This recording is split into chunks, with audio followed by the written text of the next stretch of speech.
കിട്ടുന്ന 6,000-നെ.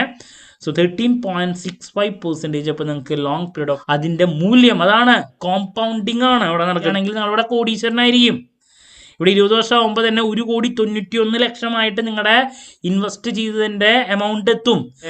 ഇലക്ട്രിസിറ്റി അങ്ങനെ നിങ്ങളുടെ ടോട്ടൽ 15,000-ന് ഈ രീതിയിൽ. ചിലപ്പോൾ ഓരോരുത്തർക്കും ചിലപ്പോൾ വ്യത്യാസങ്ങൾ ഉണ്ടായിരിക്കും. മിഡിൽ ക്ലാസ് ഫാമിലിയിൽ ജനിച്ച സാധാരണക്കാരനായിട്ടുള്ള ഏതൊരു വ്യക്തിയുടെയും ജീവിതാഭിലാഷങ്ങൾ എന്താണെന്ന് ചോദിച്ചാൽ കോമൺ ആയിട്ട് അവർക്ക് കുറച്ച് കാര്യങ്ങൾ പറയാനുണ്ടായിരിക്കും. നമ്പർ 1, നല്ലൊരു വീട് വെക്കണം, ദെൻ ഒരു കാർ മേടിക്കണം, കുറച്ച് ബാധ്യതകളൊക്കെ ഉണ്ട്, ഇപ്പോൾ അതൊക്കെ ഒന്ന് വീട്ടണം, നല്ലൊരു ലൈഫ് സ്റ്റൈൽ ഫ്യൂച്ചറിൽ മെയിൻറ്റെയിൻ ചെയ്ത് സമാധാനമായിട്ട് ജീവിക്കണം. ഇതാണ് എല്ലാവർക്കും പറയാനുണ്ടാകുന്ന കോമൺ മാറ്റേഴ്സ്. ബട്ട് ഇതിന് മെയിനായിട്ട് തടസ്സം നിൽക്കുന്നത് തുച്ഛമായിട്ടുള്ള ശമ്പളം തന്നെയായിരിക്കും. 25,000 മുതൽ 30,000 രൂപ വരെ ആയിരിക്കും മെജോറിറ്റി ആൾക്കാരുടെ മാസ ശമ്പളം. ഈ ഒരു ശമ്പളം വെച്ചിട്ട് ഒരു മാസത്തെ ദൈനംദിന ചെലവുകൾ, അടയ്ക്കാനുള്ള ലോണുകൾ, ഇതൊന്നും പ്രോപ്പറായിട്ട് അടച്ചു വീട്ടാൻ സാധിക്കുന്നില്ല. മന്ത് ആവുമ്പോഴേക്കും കയ്യിലുള്ള പൈസ മുഴുവൻ തീരാണ്. അപ്പൊ ഇതിന്റെ പ്രോബ്ലം എന്താണ്? ഈ ഒരു ശമ്പളം വെച്ചിട്ട് ഫ്യൂച്ചറിൽ നേരത്തെ പറഞ്ഞിട്ടുള്ള ലക്ഷ്യങ്ങളിലോട്ട് എത്തിച്ചേരാൻ സാധിക്കുമോ? ഒരു വീട് മേടിക്കാൻ, ഒരു കാർ മേടിക്കാൻ, ഉള്ള ബാധ്യതകളൊക്കെ ഒന്ന് വീട്ടി സമാധാനമായിട്ട് ജീവിക്കാൻ സാധിക്കുമോ? ഇതാണ് എല്ലാവർക്കും അറിയേണ്ടത്. അപ്പൊ നിങ്ങളുടെ അടുത്ത് പറയാനുള്ളൊരു കാര്യം, ഞാൻ ഇതിനേക്കാൾ മുമ്പുള്ള പല വീഡിയോസിലും പറഞ്ഞിട്ടുള്ളതാണ്. പൈസ ഏൺ ചെയ്യണം. അതിനേക്കാൾ ഉപരി നമ്പർ 1 ആയിട്ട് അവിടെ നിൽക്കുന്നത് അതിനെ പ്രോപ്പറായിട്ട് മാനേജ് ചെയ്യുക എന്നുള്ളതാണ്. നിങ്ങളുടെ മാസ വരുമാനം 25,000 രൂപയോ 30,000 രൂപയോ മാത്രമാണെങ്കിലും നിങ്ങൾ നേരത്തെ പറഞ്ഞിട്ടുള്ള നിങ്ങളുടെ സ്വപ്നങ്ങളിലോട്ട് എത്തിച്ചേരാൻ സാധിക്കും. നിങ്ങൾക്കൊരു കോടീശ്വരനാകാൻ സാധിക്കും. എങ്ങനെ? അവിടെയാണ് ബഡ്ജറ്റിങ്ങിന്റെ ഇമ്പോർട്ടൻസ്, ഇൻവെസ്റ്റ്മെന്റിന്റെ ഇമ്പോർട്ടൻസ്. സോ നമ്മൾ ഇന്നത്തെ വീഡിയോയിൽ 25,000 രൂപയോ 30,000 രൂപയോ മാത്രം മാസശമ്പളമുള്ള ഒരു വ്യക്തി കോടീശ്വരനാകണമെങ്കിൽ അതിലൂടെ നിങ്ങളുടെ സ്വപ്നങ്ങളായിട്ടുള്ള നല്ലൊരു വീട്, കാറ്, ഓൾറെഡി ഉള്ള ബാധ്യതകളൊക്കെ ഒന്ന് അവസാനിപ്പിച്ച് നല്ലൊരു ലൈഫ് സ്റ്റൈലിലോട്ട് എത്തിച്ചേരണമെങ്കിൽ എങ്ങനെ ജീവിക്കണം എന്നുള്ളതാണ് ഡീറ്റെയിൽഡ് ആയിട്ട് ഡിസ്കസ് ചെയ്യാൻ പോകുന്നത്. So this is Kiran CS. Once again, welcome back to KCS classes.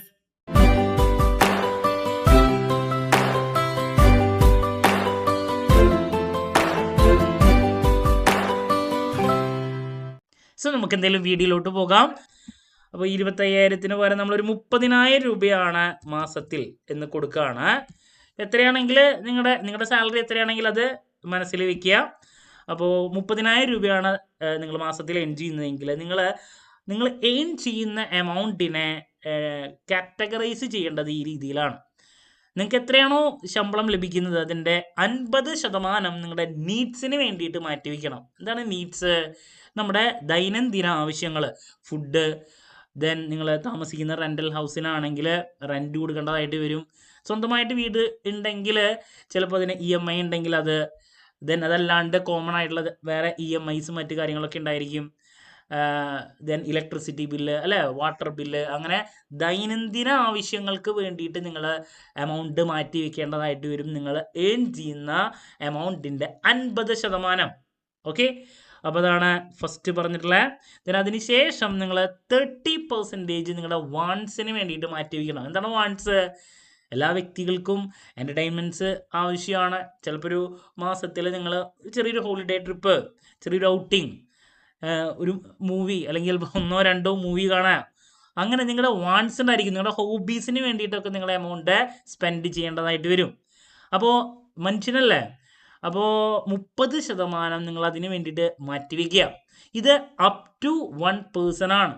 ഇപ്പോൾ എൻ്റെ അമ്മയൊക്കെ കിട്ടുന്ന ശമ്പളത്തിൽ നിന്ന് 1 രൂപ പോലും ചിലപ്പോൾ വാൺസിന് വേണ്ടിയിട്ട് മാറ്റി വെച്ചിട്ടുണ്ടാവില്ല. കിട്ടുന്ന മുഴുവൻ നീഡ്സിന് തന്നെയായിരിക്കും സ്പെൻഡ് ചെയ്തിട്ടുണ്ടാവുക. അപ്പോൾ അത് നിങ്ങളെ അനുസരിച്ചിരിക്കും. നിങ്ങൾക്ക് ചിലപ്പോൾ ഇതിൽ കുറച്ചും കൂടി എമൗണ്ട് സേവ് ചെയ്യാൻ നിങ്ങൾക്ക് താല്പര്യമുണ്ടെങ്കിൽ അതനുസരിച്ച് എന്ത് ചെയ്യാം, സേവ് ചെയ്യാം. അത് നിങ്ങളുടെ താല്പര്യം. ഞാനിപ്പോൾ എന്തായാലും ഈ രീതിയിൽ അലോക്കേറ്റ് ചെയ്തിരിക്കുകയാണ്. ദെൻ നെക്സ്റ്റ് 20% ആണ് ഏറ്റവും ഇമ്പോർട്ടൻ്റ് ആയിട്ടുള്ളത്. 20% നിങ്ങൾ ഇൻവെസ്റ്റ്മെൻറ്റിന് വേണ്ടിയിട്ട് മാറ്റി വെച്ചിരിക്കണം. ഏറ്റവും ഇമ്പോർട്ടൻ്റ് ആയിട്ടുള്ള ഏരിയ. ഈ ഇൻവെസ്റ്റ്മെൻറ്റ് നല്ല രീതിയിൽ ഫ്യൂച്ചറിലോട്ട് നടത്തിയാൽ മാത്രമേ നേരത്തെ പറഞ്ഞിട്ടുള്ള വീട്, കാറ് എന്നുള്ള ലക്ഷ്യങ്ങളിലോട്ട് നിങ്ങൾക്ക് എത്തിച്ചേരാൻ സാധിക്കുള്ളൂ. ഡെറ്റ് ഫ്രീ ആയിട്ട് തന്നെ നിങ്ങൾക്ക് പല കാര്യങ്ങളിലോട്ടും എത്തിച്ചേരണമെങ്കിൽ ഈ 20% ഇൻവെസ്റ്റ്മെൻറ്റ് അത് ലോങ് പീരീഡ് ഓഫ് ടൈമിൽ നിങ്ങൾ നടത്തിയിരിക്കണം. ഇതിലാണ് നമ്മുടെ കച്ചിത്തുരുമ്പ് എന്ന് പറയുന്നത്. ഓക്കെ, അപ്പോൾ ഈ രീതിയിലാണ് ഞാൻ അലോക്കേറ്റ് ചെയ്തിട്ടുള്ളത്. ഇതിനെ 50-30-20 റൂൾ എന്ന് പറയാം. ഇനി ഒരു വ്യക്തിയുടെ മാസശമ്പളം എന്ന് പറയുന്നത് എപ്പോഴും ഒരേ രീതിയിലാവില്ല അല്ലേ. ഇപ്പം 30,000 രൂപയാണെങ്കിൽ ഒരു 10 വർഷം കഴിഞ്ഞാൽ ഇത് തന്നെയാണോ സാലറി വരാം? അല്ല. അത് കഴിഞ്ഞാൽ ഇത് തന്നെയാണോ വരാ? അല്ല. അപ്പം നമ്മൾ എന്തായാലും ഒരു ഇൻക്രിമെൻ്റ് പ്രതീക്ഷിക്കുന്നുണ്ട്. ഒരു 20 വർഷം മുമ്പ് അല്ലെങ്കിൽ ഒരു 30 വർഷം മുമ്പ് എൻ്റെ അമ്മയ്ക്ക് കിട്ടിയിട്ടുണ്ടായിരുന്ന മാസ വരുമാനം എന്ന് പറയുന്നത് ചിലപ്പോൾ ഒരു 10,000 രൂപയായിരിക്കും. ആ എമൗണ്ട് വെച്ചിട്ട് അമ്മ പറയാറുണ്ട് ഒരു മാസത്തിലെ ചിലവുകളൊക്കെ കഴിഞ്ഞിട്ട് വീണ്ടും ചിലപ്പോൾ ഒരു 1000 രൂപ മാസം നമുക്ക് സേവ് ചെയ്യാൻ പറ്റി എന്നുള്ളത്. ഇപ്പം പറ്റുമോ? ഇല്ല. ഓരോ വർഷം കഴിയുമ്പോഴും നമ്മുടെ ഇൻഫ്ലേഷൻ അതനുസരിച്ചിട്ട് സാധനങ്ങളുടെ വിലയിൽ മാറ്റങ്ങൾ വരും. അപ്പോൾ ഇപ്പോൾ 30,000 രൂപയാണ് നിങ്ങളുടെ മാസ വരുമാനമെങ്കിൽ നമ്മളതിൽ ചേഞ്ച് പ്രതീക്ഷിക്കുന്നുണ്ട്. സോ നമ്മൾ എക്സ്പെക്ട് ചെയ്യുന്ന ഒരു ഇൻക്രിമെൻ്റ് സാലറിയിൽ ആദ്യത്തെ ഒരു 10 വർഷത്തിൽ നമ്മളൊരു 10%, പിന്നെ ഒരു 8, അതിനുശേഷം ദെൻ പിന്നെ 6, 4. അപ്പോൾ ഏകദേശം ഈ രീതിയിൽ നമ്മൾ എക്സ്പെക്ട് ചെയ്യുകയാണ്. ഇത് പാസ്റ്റ് പെർഫോമൻസിൻ്റെ ബേസിലാണ് നമ്മൾ പറയുന്നത്. ദെൻ നെക്സ്റ്റ് നമുക്ക് കിട്ടുന്ന ഈ ഇൻക്രിമെൻറ്റിനെ നമ്മൾ വീണ്ടും അലോക്കേറ്റ് ചെയ്ത് കൊടുത്തിരിക്കണം. നമുക്ക് 1 രൂപ കൂടുതൽ വരുമാനം ഉണ്ടെങ്കിൽ പലപ്പോഴും ആൾക്കാർ പറയാറുണ്ട് ആ കിട്ടിയ വരുമാനം നമ്മൾ വീണ്ടും നമ്മുടെ ചെലവിന് മാത്രമേ തികയുന്നുള്ളൂ. അപ്പോൾ അവിടെയും നിങ്ങൾ ശ്രദ്ധിക്കണം. അപ്പോൾ ഞാനിവിടെ അലോക്കേറ്റ് ചെയ്തിട്ടുള്ളത് നിങ്ങൾക്ക് 1 രൂപ കൂടുതൽ കിട്ടിയിട്ടുണ്ടെങ്കിൽ ആ 1 രൂപ ഈക്വലായിട്ട് തന്നെ യൂസ് ചെയ്യാൻ ശ്രമിക്കുക. നീഡ്സിന് വേണ്ടിയിട്ട്, വാണ്ട്സിന് വേണ്ടിയിട്ട്, ഇൻവെസ്റ്റ്മെൻറ്റിന് വേണ്ടിയിട്ട്. അപ്പോൾ അതാണ് ഞാനിവിടെ കൊടുത്തിട്ടുള്ളത്. നിങ്ങൾക്ക് ഇൻക്രിമെൻ്റ് സാലറിയിൽ ലഭിക്കുമ്പോൾ അതും നിങ്ങൾ ഈക്വലായിട്ട് നീഡ്സ് 33%, വാണ്ട്സ്, ഇൻവെസ്റ്റ്മെൻറ്റ് എല്ലാത്തിനും ഈക്വലായിട്ട് തന്നെ ഷെയർ ചെയ്തിട്ടുണ്ട്. ദെൻ ഇൻഫ്ലേഷൻ നമ്മൾ എക്സ്പെക്ട് ചെയ്യുന്നത് ഒരു 6% ആണ്. ഇതാണ് യൂഷ്വലി കണ്ടുവന്നിട്ടുള്ളത്. അപ്പോൾ നിങ്ങളുടെ മാസവരുമാനം 30,000 രൂപയാണെങ്കിൽ നിങ്ങൾ ഈ രീതിയിലുള്ള ഒരു അലോക്കേഷൻ ആയിരിക്കണം നടത്തണ്ടേ. ഓക്കെ, ഇനി നമുക്ക് ഡീറ്റെയിൽഡ് ആയിട്ട് ഓരോ ഡീറ്റെയിൽസിലോട്ടും നമുക്ക് പോകാം. നീഡ്സിൻ്റെ കാര്യം, വാണ്ട്സിൻ്റെ കാര്യം, ഇൻവെസ്റ്റ്മെൻറ്റിൻ്റെ കാര്യം. ഇപ്പോൾ ആൾക്കാർക്ക് ആദ്യം അറിയാൻ താല്പര്യം ഇൻവെസ്റ്റ്മെൻറ്റിൻ്റെ കാര്യമായിരിക്കും. ഞാൻ അവസാനമാണ് അത് കൊടുത്തിട്ടുള്ളതെങ്കിലും ആദ്യം തന്നെ നമുക്ക് നിങ്ങൾ 20% പ്രോപ്പറായിട്ട് ഇൻവെസ്റ്റ് ചെയ്യുകയാണെങ്കിൽ നിങ്ങൾക്ക് എത്ര എമൗണ്ട് ആയിരിക്കും ലഭിക്കുക. സോ നമുക്ക് ഇൻവെസ്റ്റ്മെൻറ്റ് ഡീറ്റെയിൽസിലോട്ട് പോകാം. അപ്പോൾ മന്ത്ലി സാലറി 30,000. സോ നമ്മൾ 20% ആണ് ഇപ്പോൾ ഇൻവെസ്റ്റ് ചെയ്യുന്നത് എങ്കിൽ 6,000 രൂപയാണ് ഇൻവെസ്റ്റ് ചെയ്യുക. അപ്പോൾ ഞാനിവിടെ അലോക്കേറ്റ് ചെയ്തിട്ടുണ്ട് നിങ്ങൾ ഏത് രീതിയിൽ ഇൻവെസ്റ്റ് ചെയ്യണം എന്നുള്ളത്. നമുക്ക് ഫ്യൂച്ചറിൽ നല്ല റിട്ടേൺ ലഭിക്കണം, അത്യാവശ്യം സേഫ്റ്റിയും അവിടെ വേണം എന്നുള്ളതാണ്. അപ്പോൾ ഏറ്റവും സേഫസ്റ്റ് ആയിട്ടും നമുക്ക് ലോങ് ടൈമിൽ നല്ല രീതിയിൽ റിട്ടേൺസ് എക്സ്പെക്ട് ചെയ്യാൻ സാധിക്കുന്ന അവന്യൂ എന്ന് പറയുന്നത് മ്യൂച്വൽ ഫണ്ട് തന്നെയാണ്. മ്യൂച്വൽ ഫണ്ടിൽ 3 കാറ്റഗറി ഞാനിവിടെ കാണിച്ചിട്ടുണ്ട്. Number 1 Nifty 50, number 2 mid cap, number 3 small cap. അപ്പം മ്യൂച്വൽ ഫണ്ട് പ്രത്യേകത എന്താ? നമുക്ക് വേണ്ടിയിട്ട് ഒരു ഫണ്ട് മാനേജർ ഏതാണ് നല്ല ഫണ്ട് എന്നുള്ളത് തീരുമാനിച്ച് അതിലോട്ട് ഇൻവെസ്റ്റ് ചെയ്യുകയാണ് ചെയ്യുക. ദെൻ ലോങ് പീരീഡ് ഓഫ് ടൈമിലോട്ട് പോകുന്ന സമയത്ത് എങ്ങനെ പോയാലും വലിയ കുഴപ്പമില്ലാത്ത റിട്ടേൺ നമുക്ക് പ്രതീക്ഷിക്കാം. നമ്മളിത് ഇൻവെസ്റ്റ് ചെയ്യുന്നത് 2 വർഷത്തേക്കോ 3 വർഷത്തേക്കോ അല്ല, വർഷങ്ങൾ അല്ലേ, ചിലപ്പോൾ ഒരു 10, 15, 20 വർഷത്തേക്കൊക്കെയാണ് നമ്മൾ പ്ലാൻ ചെയ്യേണ്ടത്. നിങ്ങൾ എത്രത്തോളം ലോങ് പീരീഡിൽ ഇൻവെസ്റ്റ് ചെയ്ത് നിങ്ങൾ ഇൻവെസ്റ്റ് ചെയ്തിട്ടുള്ള എമൗണ്ടിനെ വളരാൻ വേണ്ടിയിട്ട് സപ്പോർട്ട് ചെയ്യുന്നുണ്ടോ അത്രത്തോളം നിങ്ങൾക്ക് കൂടുതൽ എമൗണ്ട് ഏൺ ചെയ്യാൻ സാധിക്കും. ഓക്കെ, അപ്പോൾ ഇതിലാദ്യം നിഫ്റ്റി 50 എന്ന് പറയുന്നത് ഇന്ത്യയിലെ ഏറ്റവും ടോപ്പ് മോസ്റ്റ് 50 കമ്പനികളുടെ ലിസ്റ്റാണ് നിഫ്റ്റി 50. സോ ഇതിൻ്റെ പ്രത്യേകത ഓൾറെഡി ഏറ്റവും ഹൈപ്പിൽ നിൽക്കുന്ന ഏറ്റവും വാല്യൂ ഉള്ള കമ്പനികളാണ്.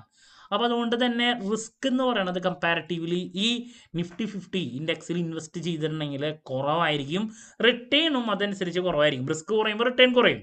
അപ്പോൾ നമ്മൾ ഏകദേശം പ്രതീക്ഷിക്കുന്ന ഒരു റിട്ടേൺ എന്ന് പറയുന്നത് 12% ആണ് ഇവിടെ. അപ്പോൾ നിങ്ങളുടെ ടോട്ടൽ ഇൻവെസ്റ്റ്മെൻറ്റിൽ ഒരു 60% നിങ്ങളുടെ റിസ്ക് കുറച്ച് കുറഞ്ഞ് റിട്ടേൺ ആണെങ്കിലും കുറവുള്ള ഈ നിഫ്റ്റി 50ൽ ഇൻവെസ്റ്റ് ചെയ്യാം. ഓക്കെ, അപ്പോൾ നിങ്ങൾക്ക് തോന്നും മടിയിൽ ഇപ്പോൾ സ്മോൾ ക്യാപ്പിലൊക്കെ കൂടുതൽ റിട്ടേൺ തരുന്നുണ്ട്, അപ്പോൾ കിട്ടിയ എമൗണ്ട് മുഴുവൻ അതിൽ ചെയ്തൂടെ? അല്ല, എപ്പോഴും റിസ്കിനെ നല്ല രീതിയിൽ മാനേജ് ചെയ്യണം. ഓക്കെ, അപ്പോൾ നെക്സ്റ്റ് മിഡ് ക്യാപ് ഫണ്ടുകളാണ്. അതൊരു ആവറേജ് റിസ്ക് ആവറേജ് റിട്ടേൺ ആയിരിക്കും. അപ്പോൾ എന്നാലും നമ്മൾ ഫ്യൂച്ചറിൽ ഒരു 15% പ്രതീക്ഷിക്കുന്നുണ്ട്. സ്മോൾ ക്യാപ്പ് ഏറ്റവും റിസ്കിയസ്റ്റ് ആയിട്ടുള്ള ഏരിയ ആണ്, റിട്ടേണും അതനുസരിച്ച് കൂടുതലാണ്. അപ്പോൾ നിങ്ങൾ ഈ രീതിയിൽ അലോക്കേറ്റ് ചെയ്യുക കിട്ടുന്ന 6,000-നെ. സോ 13.65% അപ്പോൾ നിങ്ങൾക്ക് ലോങ് പീരീഡ് ഓഫ് ടൈമിൽ എക്സ്പെക്ട് ചെയ്യാം റിട്ടേൺ. ഇൻഫ്ലേഷൻ ഞാൻ നേരത്തെ പറഞ്ഞു 6% ആണ്. അപ്പോൾ ഈ രീതിയിൽ നിങ്ങൾ ഇൻവെസ്റ്റ് ചെയ്യുകയാണെങ്കിൽ നിങ്ങൾക്ക് ഫ്യൂച്ചറിൽ ലഭിക്കാൻ പോകുന്ന എമൗണ്ട് എത്രയാണ്, അതിൻ്റെ ഇപ്പോഴത്തെ വാല്യൂ എത്രയാണെന്നുള്ളതും കൂടി ഞാൻ കാണിച്ചിട്ടുണ്ട്. അപ്പോൾ ഇങ്ങനെ ഇൻവെസ്റ്റ് ചെയ്യുകയാണെങ്കിൽ 10 വർഷം കഴിഞ്ഞാൽ നിങ്ങൾ ഈ 20%, 6,000 രൂപ നിങ്ങൾ മാസം മാസം ഇൻവെസ്റ്റ് ചെയ്യുന്ന എമൗണ്ട് 10 വർഷം കഴിഞ്ഞാൽ അതിൻ്റെ മൂല്യം 28,78,144 രൂപയായിരിക്കും. ഓക്കെ, ദെൻ അതിൻ്റെ ഇപ്പോഴത്തെ വാല്യൂ 16 ലക്ഷമാണ്. ഓക്കെ, ദെൻ അപ്പോൾ നിങ്ങളൊന്ന് ആലോചിച്ച് നോക്കിയേ, നിങ്ങളിപ്പോൾ ഒരു 25 വയസ്സുള്ള ഒരു വ്യക്തിയാണ്, അല്ലെങ്കിൽ 30 വയസ്സുള്ള ഒരു വ്യക്തിയാണെന്ന് പ്രതീക്ഷിക്കുക. നിങ്ങളിപ്പോൾ ഏൺ ചെയ്യുന്ന ശമ്പളം 25,000 രൂപ 30,000 രൂപയാണ്. അപ്പം നിങ്ങൾക്കൊരു 10 വർഷം കഴിഞ്ഞാൽ ഒരു വീട് മേടിക്കണം എന്നുള്ള പ്ലാൻ ഉണ്ട് എങ്കിൽ അവിടെ ആദ്യം വേണ്ടത് എന്താ, നല്ല ഒരു ഡൗൺ പേയ്മെൻ്റ് ആണ് കൊടുക്കാൻ വേണം. എത്രത്തോളം കൂടുതൽ ഡൗൺ പേയ്മെൻറ്റ് നടത്തുന്നു അത്രത്തോളം നമുക്ക് ഇൻട്രസ്റ്റ് സേവ് ചെയ്യാൻ സാധിക്കുന്നുള്ളതാണ്. അപ്പോൾ നിങ്ങളൊരു 10 വർഷം ജോലി ചെയ്താൽ തന്നെ നിങ്ങൾക്ക് അവിടെ 28 ലക്ഷം ഈ രീതിയിൽ ഇൻവെസ്റ്റ് ചെയ്യുകയാണെങ്കിൽ കിട്ടും. അതിൻ്റെ ഇപ്പോഴത്തെ മൂല്യം 16 ലക്ഷമാണ്. 28 ലക്ഷം രൂപ 10 വർഷം കഴിഞ്ഞാൽ അവിടെ കിട്ടുന്നുള്ളതാണ് ഈ രീതിയിൽ ഇൻവെസ്റ്റ് ചെയ്താൽ. ദെൻ ഒരു 5 വർഷം കൂടി കൂടുതൽ ഇൻവെസ്റ്റ് ചെയ്യുകയാണെങ്കിൽ 15 വർഷം ആകുമ്പോൾ അതിൻ്റെ മൂല്യം, അതാണ് കോമ്പൗണ്ടിങ് ആണ് അവിടെ നടക്കുന്നത്, 78 ലക്ഷവും അതിൻ്റെ ഇപ്പോഴത്തെ മൂല്യം 32 ലക്ഷം. 20 വർഷം കഴിയുമ്പോൾ നിങ്ങൾ കോടീശ്വരനായിരിക്കും. 20 വർഷത്തിൻ്റെ അടുത്ത് എത്തണ്ട, അതിനായിട്ട് മുമ്പ് തന്നെ നിങ്ങളൊരു 16-17 വർഷം ഈ ഇൻവെസ്റ്റ്മെൻറ്റ് കണ്ടിന്യൂ ചെയ്യുകയാണെങ്കിൽ നിങ്ങളിവിടെ കോടീശ്വരനായിരിക്കും. ഇവിടെ 20 വർഷം ആകുമ്പോൾ തന്നെ 1,91 ലക്ഷമായിട്ട് നിങ്ങളുടെ ഇൻവെസ്റ്റ് ചെയ്തതിൻ്റെ എമൗണ്ട് എത്തും. അതിൻ്റെ ഇപ്പോഴത്തെ മൂല്യം 59 ലക്ഷം, 60 ലക്ഷമാണ്. ദെൻ 25 വർഷം നിങ്ങൾ ഇൻവെസ്റ്റ് ചെയ്യുകയാണെങ്കിൽ അതിൻ്റെ എമൗണ്ട് 4,36,66,553 അതിൻ്റെ ഇപ്പോഴത്തെ മൂല്യം 1 കോടി രൂപയും ആയിരിക്കുന്നതാണ്. അപ്പോൾ നിങ്ങളുടെ ഇൻവെസ്റ്റ്മെൻറ്റ് 20% മാത്രം നിങ്ങൾ കണ്ടിന്യൂസ് ആയിട്ട് ഇൻവെസ്റ്റ് ചെയ്യുകയാണെങ്കിൽ നിങ്ങൾക്കൊരു 10 വർഷം കഴിഞ്ഞിട്ടോ 15 വർഷം കഴിഞ്ഞിട്ട്, ഇപ്പോൾ നിങ്ങൾ 30s ആണെങ്കിൽ ഒരു 40ാമത്തെ വയസ്സിൽ ഞാനൊരു വീട് മേടിക്കാൻ ഉദ്ദേശിക്കുന്നു. അപ്പോൾ അല്ലെങ്കിൽ ഇപ്പോൾ നിങ്ങൾ 25 വയസ്സായിട്ടുള്ളൂ, നിങ്ങൾ ജോലിയിൽ കയറിയിട്ടുള്ള ഒരു വ്യക്തിയാണെങ്കിൽ നിങ്ങളിപ്പോൾ ഇൻവെസ്റ്റ് ചെയ്ത് തുടങ്ങുക. ദെൻ ആ ഒരു ടൈം ആകുമ്പോഴേക്കും നിങ്ങളുടെ അക്കൗണ്ടിൽ ഈ ഒരു എമൗണ്ട് എത്തും എന്നുള്ളതാണ്. നിങ്ങൾക്ക് കംഫർട്ടബിൾ ആയിട്ട് നിങ്ങളുടെ സ്വപ്നങ്ങളിലോട്ട് എത്തിച്ചേരാൻ സാധിക്കും. ഓക്കെ, അപ്പോൾ അവിടെയാണ് നമുക്ക് ഇൻവെസ്റ്റ്മെൻറ്റിൻ്റെ ഇമ്പോർട്ടൻസ് കാണാൻ സാധിക്കുക. അത് 25 വർഷം ആകുമ്പോൾ എങ്ങനെയാണ്, 30 വർഷം ആകുമ്പോൾ എങ്ങനെയാണ്, 35-40 ആകുമ്പോൾ എങ്ങനെയാണെന്നുള്ളത് ഞാനിവിടെ കാണിച്ചിട്ടുണ്ട്. ഓക്കെ, സോ ഇതാണ് നിങ്ങൾ വെറും ഒരു 20% മാസത്തിൽ ഇൻവെസ്റ്റ് ചെയ്താലുണ്ടാകുന്ന മാറ്റം. ഇനി നമുക്ക് ബജറ്റ് അലോക്കേറ്റ് ചെയ്തിട്ടുള്ളത് നമുക്ക് ഡീറ്റെയിൽഡ് ആയിട്ട് കാണാം. ഏറ്റവും ഇമ്പോർട്ടൻ്റ് ആയിട്ടുള്ളൊരു കാര്യമാണ്. അപ്പോൾ ഇതാണ് ബഡ്ജറ്റ് ഡീറ്റെയിൽസ് വരുന്നത്. സോ നമ്മൾ 2025 ഇപ്പോൾ. അപ്പോൾ ആദ്യത്തെ ഈ ഇയർ, അപ്പോൾ എൻഡിങ് സാലറി ഒരു വർഷം കഴിയുമ്പോൾ എന്താണ് സംഭവിക്കുക, ഞാനവിടെ ഡീറ്റെയിൽസ് കൊടുത്തിട്ടുണ്ട്. ഇയർ, ദെൻ ഇൻക്രിമെൻറ്റ് ഓരോ വർഷം ലഭിക്കുന്ന എമൗണ്ട്, ദെൻ എൻഡിങ് സാലറി ഒരു വർഷത്തിൻ്റെ എൻഡിൽ എത്രയാണ് ടോട്ടൽ ലഭിക്കുക, പിന്നെ നീഡ്സിന് എത്ര മാറ്റി വയ്ക്കണം, വാണ്ട്സിന് എത്ര മാറ്റി വയ്ക്കണം, ഇൻവെസ്റ്റ്മെൻറ്റ്സ്, ദെൻ അതിൻ്റെ പേഴ്സൻറ്റേജ് ആണ് പിന്നെ കൊടുത്തിട്ടുള്ളത്. ഞാൻ പറഞ്ഞു നമ്മൾ ഇൻക്രിമെൻറ്റ് ഇത്ര പേഴ്സൻറ്റേജ് എല്ലാത്തിലും എക്സ്പെക്ട് ചെയ്യുന്നുണ്ട്, അതനുസരിച്ചിട്ടുള്ള മാറ്റങ്ങളും നിങ്ങൾക്കിവിടെ കാണാൻ സാധിക്കും കേട്ടോ. അപ്പോൾ നോക്കിയേ, നിങ്ങൾക്കൊരു മാസം 30,000 രൂപയാണ് ശമ്പളം എങ്കിൽ അവിടെ എൻഡിങ്ങിൽ ഒരു വർഷം കഴിയുമ്പോൾ നിങ്ങൾക്ക് 3,60,60,000 രൂപയായിരിക്കും കിട്ടിയിട്ടുണ്ടാവുക. ഒരു മാസത്തിൽ നിങ്ങൾ നീഡ്സിന് 15,000 രൂപ, വാണ്ട്സിന് 9,000 രൂപ, ഇൻവെസ്റ്റ്മെൻറ്റിന് 6,000 മാറ്റി വയ്ക്കണം. ഒരു വർഷം നമ്മൾ ഇൻക്രിമെൻറ്റ് പ്രതീക്ഷിക്കുന്നുണ്ട്. ഒരു വർഷം കഴിയുമ്പോൾ ശമ്പളത്തിൽ ഉണ്ടാകുന്ന വ്യത്യാസം അനുസരിച്ചിട്ട് നിങ്ങൾ വീണ്ടും അതിനെ അലോക്കേറ്റ് ചെയ്യുക. സോ സെക്കൻഡ് ഇയർ ആകുമ്പോൾ എങ്ങനെയാണ് 2026 ആകുമ്പോൾ സ്റ്റാർട്ടിങ് സാലറി നിങ്ങൾക്ക് ഇത്രയായിരിക്കും, ഇൻക്രിമെൻ്റ് ലഭിക്കും. ദെൻ 10% ഇൻക്രിമെൻ്റ് പ്രതീക്ഷിക്കുന്നു പെൻഡിങ് സാലറി. ദെൻ നിങ്ങൾ ആ ലഭിക്കുന്ന എമൗണ്ടിൽ നീഡ്സിന് എത്ര എമൗണ്ട് മാറ്റി വയ്ക്കണം, വാണ്ട്സിന്, ഇൻവെസ്റ്റ്മെൻറ്റിന്. ഓക്കെ, സോ ഇതാണ് നമ്മളിവിടെ കാണിച്ചിട്ടുള്ളത് കേട്ടോ. ആ ഇൻക്രിമെൻ്റ് ലഭിക്കുന്നത് നമ്മൾ ഈക്വൽ ആയിട്ട് തന്നെ ഡിവൈഡ് ചെയ്യാൻ പറഞ്ഞിട്ടുണ്ടായിരുന്നു ഞാൻ. സോ അങ്ങനെ ഓരോ വർഷവും നമ്മൾ എങ്ങനെ ആയിരിക്കണം അലോക്കേഷൻ. ഇപ്പോൾ 2024 2025 മുതൽ നെക്സ്റ്റ് ഇപ്പോൾ 10 വർഷം കഴിയുമ്പോൾ 2045 ആകുമ്പോൾ നമ്മുടെ സാലറി എമൗണ്ട് എന്ന് പറയുന്നത് എങ്ങനെയായിരിക്കും എന്നുള്ളത് നിങ്ങൾക്ക് ഇതിൽ നോക്കിയാൽ കാണാൻ സാധിക്കും. ഓക്കെ, ഞാൻ ഏകദേശം 2075 വരെയുള്ള ഒരു ബഡ്ജറ്റിൻ്റെ ഡീറ്റെയിൽസ് ഇവിടെ കാണിച്ചിട്ടുണ്ട്. നമുക്ക് നേരെ ഇതിൻ്റെ ബ്രേക്ക് ഡൗൺ ഡീറ്റെയിൽസിലോട്ട് കിടക്കാം. ഒരു 2075 വരെയുള്ളത് കാണിച്ചിട്ടുണ്ട്, 50 വർഷത്തെ. അപ്പോൾ നീഡ്സിൻ്റെ ഡീറ്റെയിൽസിലോട്ട് പോകുന്ന സമയത്ത് അപ്പോൾ എന്താണ് നമ്മൾ കിട്ടുന്ന ശമ്പളത്തിൻ്റെ 50% എങ്ങനെ ആയിരിക്കും നമ്മൾ സ്പെൻഡ് ചെയ്യുക. അപ്പോൾ സ്വന്തമായിട്ട് വീട്ടിലെ ആൾക്കാർക്ക് ചിലപ്പോൾ വേറെ ലോണുകളായിരിക്കാം, അതിൻ്റെ EMI ഒക്കെ ആയിരിക്കാം. അതല്ലാത്തവർക്ക് റെൻറ്റ് വേണ്ടതായിട്ട് വരും. 2025 നമുക്ക് 15,000 രൂപയാണ് 50% മാറ്റി വയ്ക്കേണ്ടതായിട്ട് വരുന്നത് ഇപ്പോൾ റെൻറ്റ് അല്ലേ, ഞാൻ കൊടുത്തിട്ടുണ്ട്. ചിലപ്പോൾ അതിന് പകരം EMI ഉള്ളവർക്ക് അവർ ആ രീതിയിൽ. ദെൻ ഫുഡ് ഒരു മാസം. ദെൻ ഇലക്ട്രിസിറ്റി നമുക്ക് 2 മാസം കൂടുമ്പോഴാണ് ബില്ല് വരാം. അപ്പോൾ ഒരു മാസത്തേക്ക് ഞാനൊരു 500 റുപ്പീസ് ഇട്ടിട്ടുണ്ട്. മൊബൈലിന് വേണ്ടിയിട്ട് amount, clothes, then transportation, internet. So അങ്ങനെ നിങ്ങളുടെ ടോട്ടൽ 15,000 ഈ രീതിയിൽ. ചിലപ്പോൾ ഓരോരുത്തർക്കും ചിലപ്പോൾ വ്യത്യാസങ്ങളുണ്ടായിരിക്കും. അത് നിങ്ങളുടെ ചിലവുകൾ എങ്ങനെയൊക്കെയാണ് വരുന്നതെങ്കിൽ അതനുസരിച്ച് ഡിവൈഡ് ചെയ്യുക. നമ്മൾ ഏകദേശം ഈ രീതിയിൽ കോമൺ ആയിട്ട് വരുന്ന എക്സ്പെൻസിനെ ഡിവൈഡ് ചെയ്തിട്ടുണ്ട്. അപ്പോൾ ചില ആൾക്കാർക്ക് ഇതിൽ വേറെ വ്യത്യാസങ്ങളും കാര്യങ്ങളൊക്കെ ഉണ്ടായിരിക്കും. അപ്പോൾ ഇനി ഓരോ വർഷവും വരുന്ന ഇൻക്രിമെൻ്റ് അനുസരിച്ചിട്ട് നെക്സ്റ്റ് ഇയർ നിങ്ങൾക്ക് 15,990 രൂപ മാറ്റി വയ്ക്കാൻ പറ്റും. നിങ്ങളുടെ ഒരു വർഷത്തെ ടോട്ടൽ ശമ്പളം എന്തായാലും മാറും എന്നുള്ളതാണ്. അപ്പോൾ നിങ്ങൾക്ക് ഒരു മാസം ലഭിക്കുന്ന വരുമാനം 30,000-നേക്കാൾ അവിടെ കൂടുന്നു. അപ്പോൾ നിങ്ങൾ അതിൻ്റെ 50% എന്ന് പറയുമ്പോൾ 15,990 ആണ്. സോ നിങ്ങൾ ഈ അലോക്കേറ്റ് ചെയ്തിട്ടുള്ള റെൻ്റ്, ഫുഡ് ഇതിൽ അതനുസരിച്ചുള്ള കൂടുതൽ എമൗണ്ട് മാറ്റി വയ്ക്കേണ്ടതായിട്ട് വരും. സോ അതാണ് ഞാൻ ഇവിടെ എഴുതിയിട്ടുള്ള ഓവർ ഓർ അണ്ടർ ബഡ്ജറ്റ് 990. നിങ്ങൾ ഈ 990 നിങ്ങൾ എന്ത് ചെയ്യണം, ഈ പർപ്പസിന് വേണ്ടിയിട്ട് നിങ്ങൾ അലോക്കേറ്റ് ചെയ്യേണ്ടതായിട്ട് വരും. ഓക്കെ, രണ്ടാമത്തെ 2027 ആകുമ്പോൾ നിങ്ങളുടെ എമൗണ്ട് ഇത്രയായിരിക്കും. അപ്പോൾ നിങ്ങൾക്ക് കൂടുതൽ എമൗണ്ട് 2079 രൂപ വരും. അതനുസരിച്ച് അതിനെ അലോക്കേറ്റ് ചെയ്യണം. ഓക്കെ, നമുക്ക് ഓരോ വർഷം കഴിയുമ്പോൾ എത്രയായിരിക്കും മൊബൈലിന് വേണ്ടിയിട്ട് സ്പെൻഡ് ചെയ്യേണ്ടതായിട്ട് വരാം, ക്ലോത്ത്സിന് കറക്റ്റായിട്ട് നമുക്കറിയാൻ ഇപ്പോൾ സാധിക്കാത്തത് കൊണ്ടാണ് നമ്മൾ എന്ത് ചെയ്തിട്ടുള്ളത്, കൂടുതൽ നമുക്ക് കിട്ടാൻ സാധ്യതയുള്ള എമൗണ്ട് എത്രയാണെന്നുള്ളത് ഞാനിവിടെ കാണിച്ചിട്ടുള്ളത്. ഓവർ ഓർ അണ്ടർ ബഡ്ജറ്റ് എന്ന് പറഞ്ഞിട്ട്. ഇപ്പോൾ 2025 ഒരു 2040 ആകുമ്പോൾ നമുക്ക് മാസത്തിൽ 42,000 ഇപ്പോഴുള്ള ശമ്പളം ഈ എമൗണ്ട് ആയിരിക്കും. സോ നിങ്ങൾക്ക് കൂടുതൽ എമൗണ്ട് ഒരു 27,000 രൂപ സംതിങ് ലഭിക്കും. അത് നിങ്ങൾ റെൻറ്റിനാവട്ടെ അല്ലെങ്കിൽ EMIക്ക് ആവട്ടെ, ക്ലോത്തിങ്ങിന്, ഫുഡിന്, ഇതിനൊക്കെ വേണ്ടിയിട്ട് നിങ്ങൾ മാറ്റി വയ്ക്കേണ്ടതായിട്ട് വരും. അപ്പോൾ ഇങ്ങനെ നീഡ്സിന് വേണ്ടിയിട്ട് നിങ്ങൾ ഈ അലോക്കേഷൻസ് തന്നെയാണോ എന്നുള്ളത് ഉറപ്പ് വരുത്തുക. ഓക്കെ, ഞാനൊരു 2075 വരെയുള്ളത് ഇവിടെ അലോക്കേറ്റ് ചെയ്തിട്ടുണ്ട്. അത് നിങ്ങൾക്ക് ചേഞ്ച് ചെയ്യാൻ സാധിക്കും കേട്ടോ. ദെൻ നെക്സ്റ്റ് വാണ്ട്സ് ആണ്. ഇത് ഞാൻ നേരത്തെ പറഞ്ഞ പോലെ ഓരോരുത്തരനുസരിച്ചിരിക്കും. ചില ആൾക്കാർക്ക് ഈ വാണ്ട്സിലായിരിക്കും ഏറ്റവും കൂടുതൽ ചുരുക്കാൻ സാധിക്കുക. അപ്പോൾ 30% അതിന് വേണ്ടിയിട്ട് മാറ്റി വയ്ക്കുക. 9,000 ആണ്. ഇപ്പോൾ നിങ്ങൾക്ക് കാർ, ബൈക്ക്, ചില ആൾക്കാർക്ക് കാർ ലോൺ ഉണ്ടായിരിക്കാം.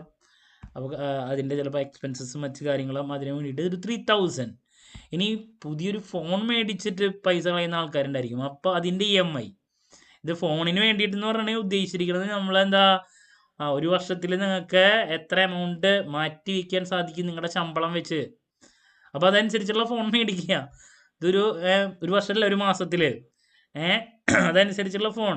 നിങ്ങളൊരു ഫോൺ മേടിച്ചിട്ടുണ്ടെങ്കിൽ ആ ഫോൺ പല ആൾക്കാരും റെഡി ക്യാഷ് കൊടുത്തിട്ട് അവർ മേടിച്ചിട്ടുണ്ടാവും, EMI ആയിരിക്കും. അപ്പോൾ അതിന് വേണ്ടിയിട്ട് എത്ര മാറ്റി വയ്ക്കാം, വെക്കേഷന് വേണ്ടിയിട്ട് 1 മാസം, നേരത്തെ പറഞ്ഞിട്ടുള്ള ക്ലോത്ത്സ് അല്ലാണ്ട് അഡീഷണൽ ആയിട്ടുള്ള കാര്യങ്ങൾക്ക്.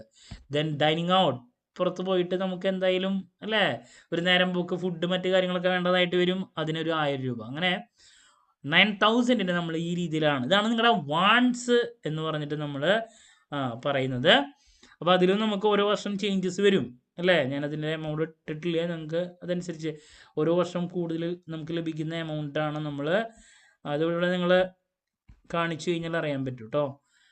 ഞാനിപ്പോൾ 9990, ഇപ്പോൾ നെക്സ്റ്റ് രണ്ടാമത്തെ 2026 ആകുമ്പോൾ 990 അവിടെ കൂടുതൽ വരും. പിന്നെ അല്ലേ ഓരോ വർഷം കഴിയുമ്പോൾ വരുന്ന എമൗണ്ട് നമുക്കറിയാം. ഇപ്പം ഞാനിവിടെ അത് കാണിച്ചിട്ടില്ല. അറ്റ് പ്രസൻറ്റ് 2025 ഒരു അലോക്കേഷനാണ് ഞാനിവിടെ നൽകിയിട്ടുള്ളത്. അപ്പോൾ ഈ രീതിയിൽ നമുക്ക് വാൺസിനെ അലോക്കേറ്റ് ചെയ്യാം. അപ്പോൾ ഇൻവെസ്റ്റ്മെൻറ്റിൻ്റെ കാര്യം ഞാൻ നേരത്തെ ഓൾറെഡി പറഞ്ഞു കഴിഞ്ഞു.